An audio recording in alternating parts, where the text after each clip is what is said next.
So one last question from me, and then we'll close out the segment. You know, we've talked a lot about the whole notion of standards.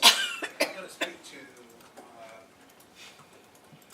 some of the desires of the business community as well as the military community, which we have a significant population of military here in North Carolina coast, as you know. And they are looking for flexibility in being able to manage the people coming and going, transitioning in and out of the state. And so one of the challenges, of course, is when you move. And by the way, my background, my upbringing was military, and I know what it's like to change school systems a few times throughout your career. And one of the goals of standards in general, and I'm not just talking Common Core, just standards, is to be able to have something you can count on.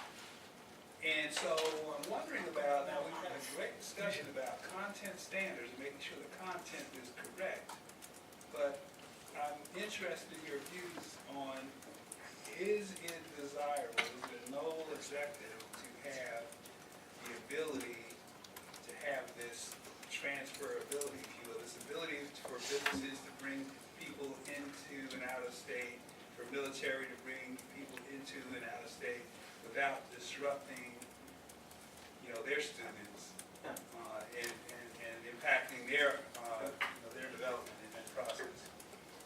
Yeah, well, I'll tell you this, when I started on the validation committee, I was really kind of excited because it looked so promising. We could get standards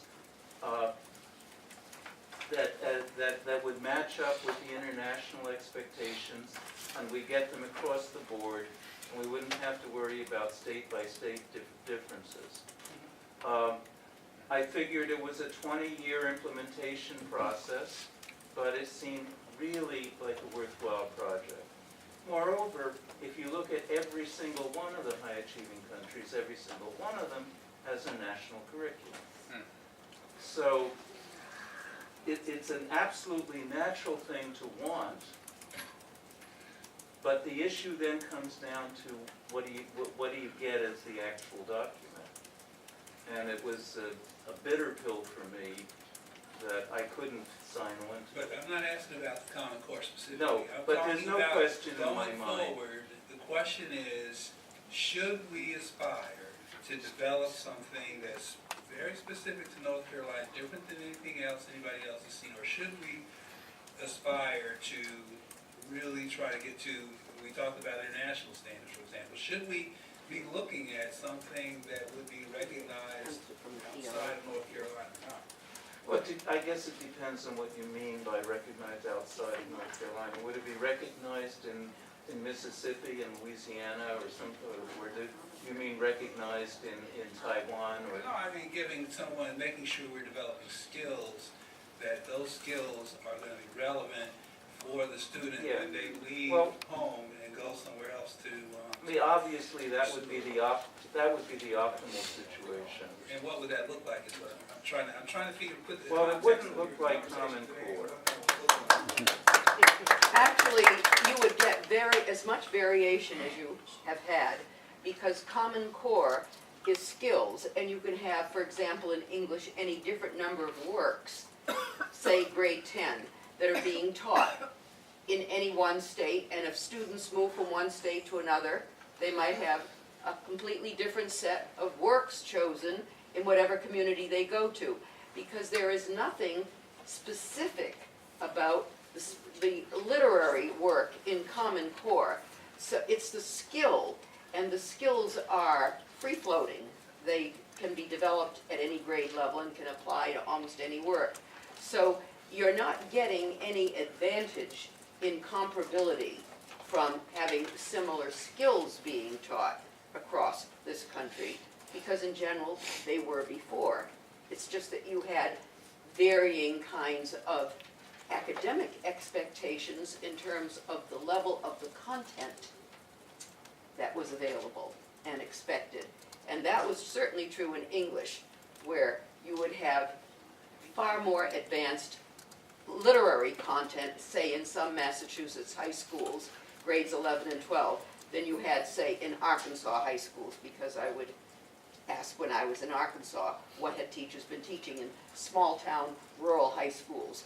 It's just different, and these are historical differences, and nothing about the standards will change those content differences. They will continue to exist. So North Carolina can do what's best for its students, because by the time you finish a high school education, there used to be general consensus about what kinds of skills in general independent citizenship required. What kind of writing you did, what kind of reading you could do.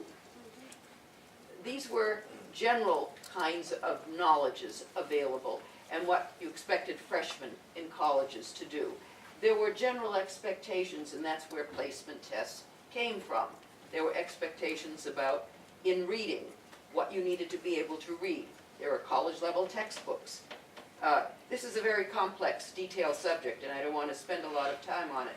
But there is nothing that will be gained nationally in this country because of the nature of the differences from state to state, and I've been in almost all of them now, to say that there is no way a skills-oriented curriculum is going to change the content of what has been happening, because that's still going to go on.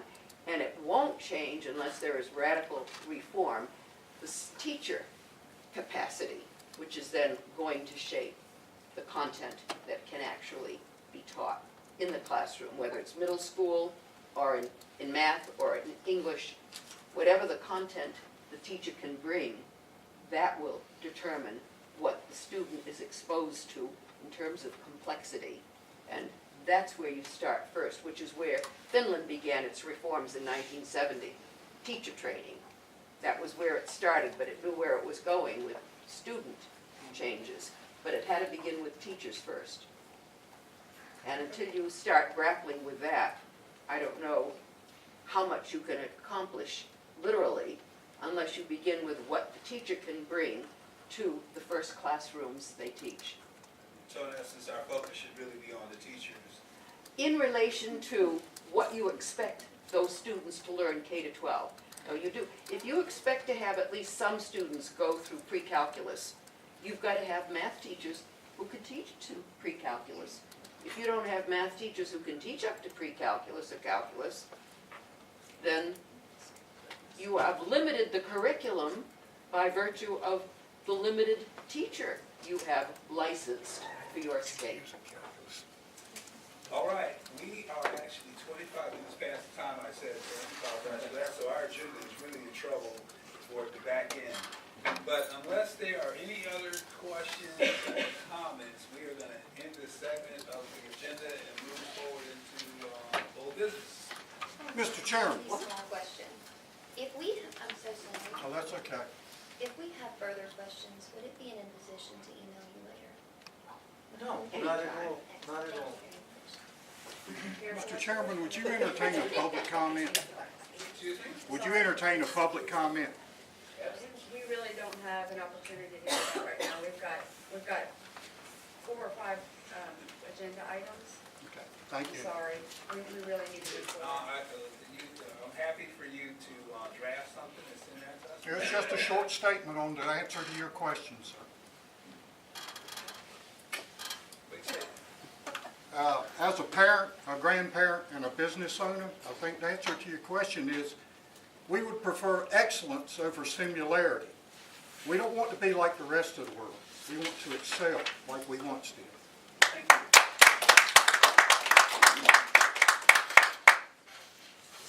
All right, so panelists, thank you so much. I'll walk you out to the side. And, probably. This is, no,